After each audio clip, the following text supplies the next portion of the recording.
Well, I'm just reading. Somebody, Snug the Cat, who's a big fan of us, says fake news. Sox were already cleared. No, they were not already cleared. Have you read anything that they were already cleared? I don't They think. weren't. They weren't cleared, but they were given essentially a slap on the wrist. And I think the only they lost like a second-round pick and the replay guy, video coordinator or some shit like that. I'm sorry for cursing. No, that's all right. That's all right. That's all right. But I think the video coordinator got like suspended for a year, but no player. It didn't even seem like that's the thing is like there's so much probably going on behind the scenes that's not being publicly revealed. But what was publicly revealed was the fact that all they did was communicate signs to the guy on second base, which is pretty much what every team is doing is when a guy's on second base, and pitchers know that. And that's why the catcher and pitcher have different signs for when a guy is on second base, because he can easily see the signs and relay it to the batter with, a head nod or looking to the left or whatever the sign is. And essentially the Red Sox were, watching the live feed in the clubhouse and then relaying that sign. I really didn't hear anything that this when did this come out? And that's exactly what they wanted because they knew this whole COVID situation is dominating the news. I think it was right during NFL draft heating up that they announced the Red Sox. Oh, really? I didn't even hear it. I think it was the week before, yeah. I didn't even hear that. I'm very surprised because Rob Manfred came out and said he will not speak about the Red Sox until the season starts. And obviously he broke it. Maybe he didn't expect it to go on this long, though, either. I didn't hear anything because I was getting ready for the NFL draft, so that's news to me. So very interesting. I didn't know that. Thank you, Snug. I had no clue that it came out. So very, very interesting. And that's exactly what they wanted is because, one, they probably downplayed what was happening, or two, really nothing of significance was really happening, and it was more, media making it a media driven than it actually was because of what happened with Houston. So what team do you root for in baseball?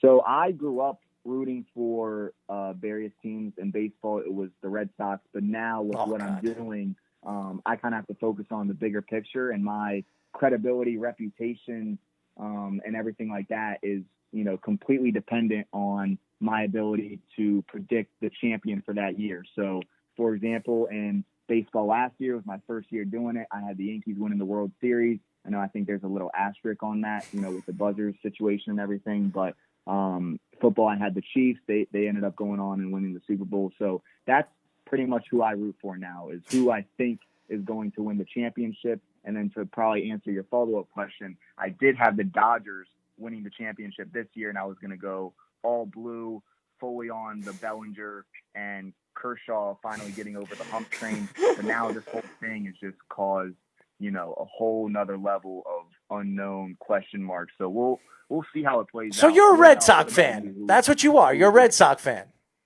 I grew up a Red Sox fan. All right, so that's what you are. No doubt about it. All right, that's good to know.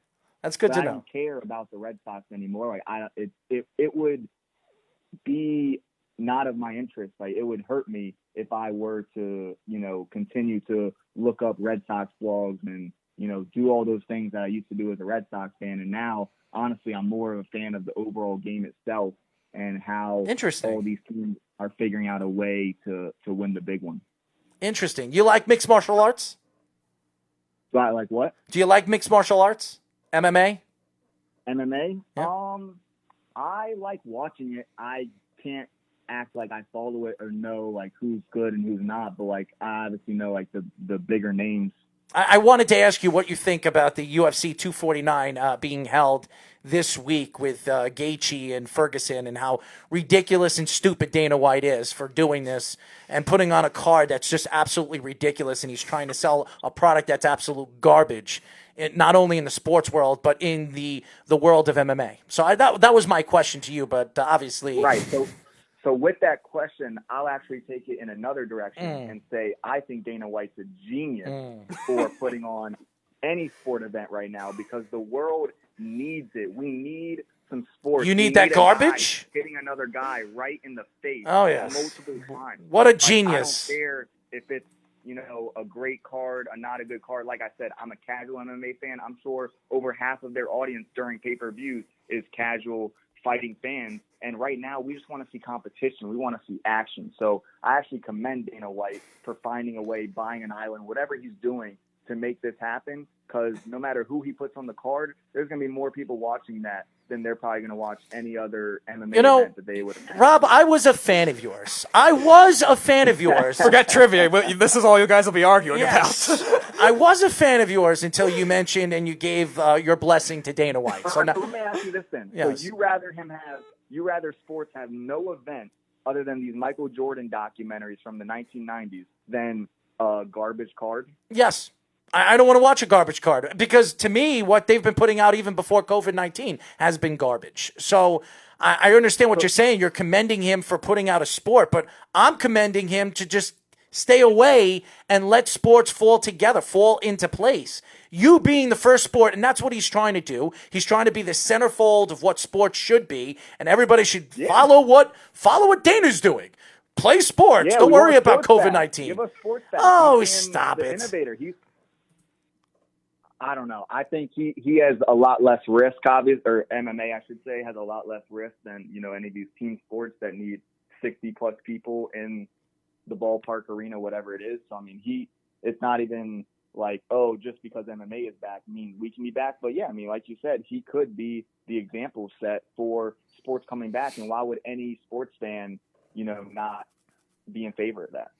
Because me as a fan and a sports fan and an MMA fan, because I'm all stuttering right now because it just upsets me so much that you would say you commend Dana White for doing this.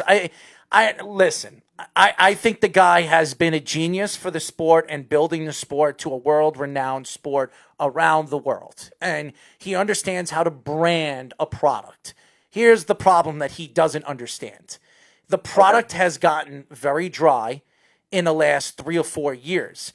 And when it was taking over for a product that was very dry in boxing, he should have kept up with the product growing. Instead, the company was sold. He's still the president. And now he's having problems finding superstars to really drive the product. And now what he's trying to do is be the first sport that is going to have live sports because of the whole COVID-19 to try to draw the fan back to him. But really, when the fans actually watch this garbage card, they're going to be like, you know what? I hate MMA now and I hate MMA now later. This is absolute garbage. Because to me, right. To me, Rob, when you're putting something together and you're planning something, you want to make sure that it's a good product that you're putting out there, especially when it's the only product that people want to see. So you're putting on a garbage card because you think it's going to draw people. It will draw people now, and then a week later, it will not draw people because all 3 of these cards are absolutely ridiculous. I think that's a great point because I look back at horse, and I had the same perspective that I had talking about MMA. Like, oh, horse, like, yeah, give us anything. We want to see some sporting event, put it on, and then you watch it, and it's these freaking like iPhone 5 cameras, and you're like, okay, this is actually garbage. And, maybe that's going to be the same thing that happens here. I think the difference is that, these fighters might not be, the most talented, most skilled, most developed or anything like that. But all people want to, I shouldn't say this. As a casual fan, all I want to see is someone hit the hell out of someone. Yeah, that's all right. Like, you could say it. Like, you could put, after this debate, you could put me and you on that screen, and it'll sell tickets. And all that matters is seeing that knockout kick, that knockout punch, that knee to the temple, and it'll satisfy the viewers. Interesting. Really, really interesting. So if I actually got up right now on live radio and just beat the hell out of Speedy and just slam him on this table and just completely choke him out and say, "That's all, folks." Hey, that's a good show. That's a good show. Would you buy that show? See me choking Speedy. All right, guys, that's it for our show. I would like to thank Rob Mason, the CEO of Pro Sports Outlook. Hell of a way to end it. Oh, my God. As I see Speedy, you're choking me. Let go of me. Next time we got to I don't know if I'll even be conscious, but okay. We can really make it interesting. It would, but I think that would be more interesting to watch than watching this UFC card, UFC 249. I'm serious. Clearly, you're anti-UFC 259. 249. And yes, 249. I am That's how absolutely. you know. Like, you shouldn't take anything I say about fighting should go from one ear out the other. No. NFL, NBA, MLB. I got you. Fighting that. No, I wanted to bring that up because like you say, it's the only sports to be talked about now. It's the UFC. So I wanted to know your opinion because you are a sports fan, and you are a numbers guy, and my numbers tell me to give me a gun and shoot me because I do not want to watch this. But then again, what do I know? I'm just an analyst, a host, and a sports guy. So what do I know, right? But here's the thing, though. At the end of the day, though, are you going to watch it? Actually, I'm not. I'm not gonna. I will watch the Tony Ferguson. I will watch the Tony Ferguson and Gaethje fight. I will watch that. Wherever I'll probably find, because I'm a Tony Ferguson fan. If I wasn't a Tony Ferguson fan, I wouldn't waste my time. I wouldn't. And I do I do an MMA show on this network, and it's a great MMA show, by the way, Caged in MMA.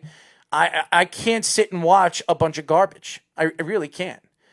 So that's just my opinion. Just like I think it's a little crazy when you're hearing the Miami Dolphins come out today stating that they will have fans in the stadiums, but they're only going to hold about 15 to 20,000 fans in the whole stadium when it holds about 60,000, trying to keep social distance. If you're going to do that, you might as well have no fans. That's just my opinion. This came out today? Yes. This is news to me. Yep. Interesting. Yes. That Miami is the first team to speak about this. Been a possibility is people talking about, it's going to go step by step from no fans isolation, which is probably what the NBA and or MLB are going to start out with, to we're going to have 15, 20% capacity to we're selling back out again. And wow, so they're already coming out in May, at the beginning of May, and saying that for September. And Miami has already said that they're not holding a full stadium the whole season. So they've already the whole season. So they're already projecting December too. Yes. Yep.